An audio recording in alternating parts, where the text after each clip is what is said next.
Halo Bapak Ibu Saudara-saudari terkasih, pendengar setia renungan harian dimanapun Anda berada. Salam damai sejahtera untuk kita sekalian dan selamat berjumpa kembali dalam edisi renungan hari ini.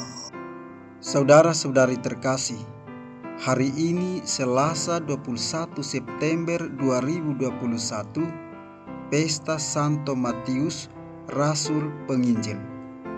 Referensi renungan hari ini diambil dari surat Rasul Paulus kepada jemaat di Efesus bab 4 ayat 1 sampai dengan 7, dilanjutkan dengan ayat 11 sampai dengan 13.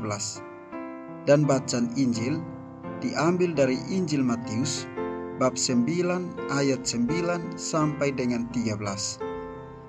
Saudara-saudari terkasih, kalau kita mau belajar tentang ilmu matematika, pasti kita datang kepada guru matematika. Kalau kita butuh ilmu tentang budaya, kita juga datang ke budayawan, bukan ke ahli perikanan, dan sebaliknya demikian. Kalau kita mau belajar agama, pasti kita juga datang ke guru agama atau katekis.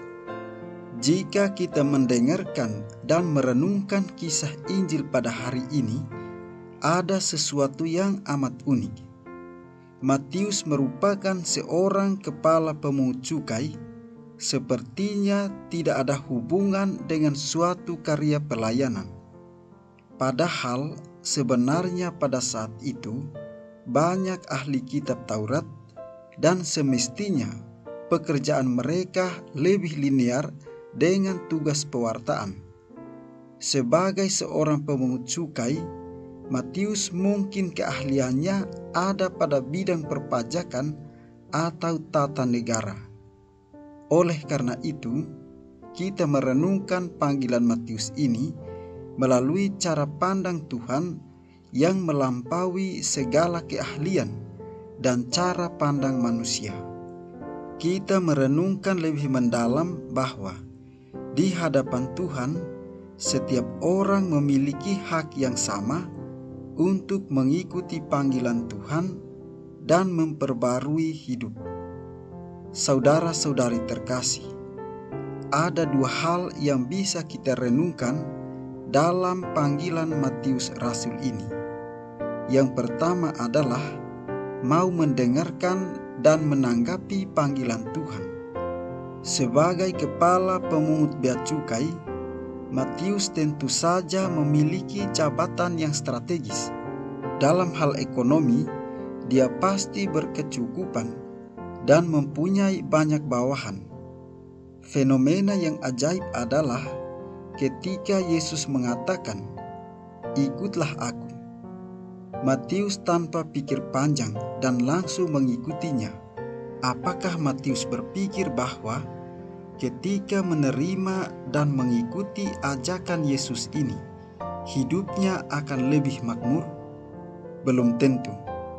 Pada titik ini dapat kita lihat bahwa ada suatu sikap keterbukaan dan pengorbanan tanpa pamrih, tanpa kompromi, dan tanpa syarat menyerahkan hidup secara total bagi Tuhan.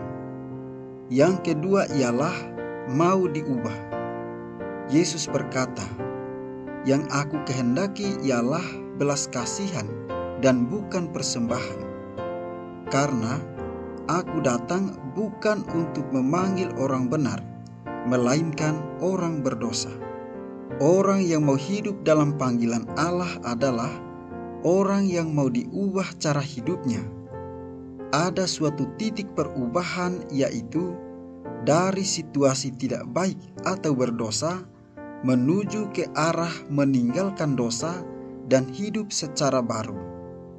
Saudara-saudari terkasih, dalam salah satu audensinya, Paus Fransiskus mengatakan, Tuhan tidak bosan-bosannya mengampuni kita. Hanya kitalah yang bosan datang minta ampun kepada Tuhan, belas kasih dan kerahiman Allah. Pernyataan Sri Paus ini sangat mewarnai pelayanan pontifikalnya saat ini. dan hal ini juga sejalan dengan moto pelayanan Paus Fransiskus, yaitu Miserando atque eligendo. Kerahiman dan belas kasih berkaitan dengan rasa tidak tega sekaligus cinta yang mendalam. Cinta yang mendalam yang diwarnai dengan pengorbanan atau pemberian diri membuat orang yang dicintainya itu bebas dan berkembang. Inilah hati Allah yang tampak dalam diri Yesus dalam kisah Injil hari ini. Yesus tidak tega melihat Matius dipojokkan dan tidak dianggap manusia. Yesus mendobrak sistem kemasyarakatan yang ada karena sistem tersebut selalu melahirkan kelompok tertindas dan terpinggirkan.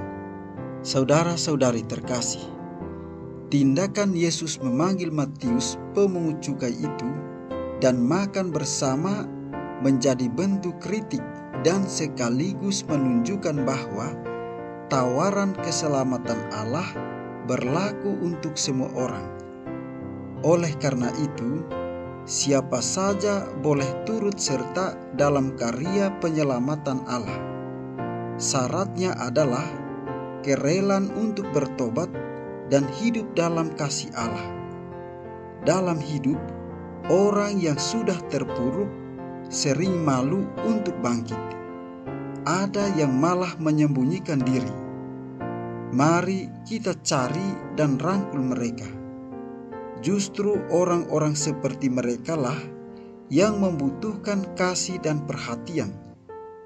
Ingatlah selalu kata-kata Yesus bahwa yang memerlukan dokter adalah orang sakit dan bukannya orang sehat. Semoga hati kudus Yesus senantiasa merajai hati kita. Di akhir renungan ini, marilah kita mohon berkat dari Tuhan. Kiranya Tuhan senantiasa melimpahkan berkat-Nya untuk kita sekalian.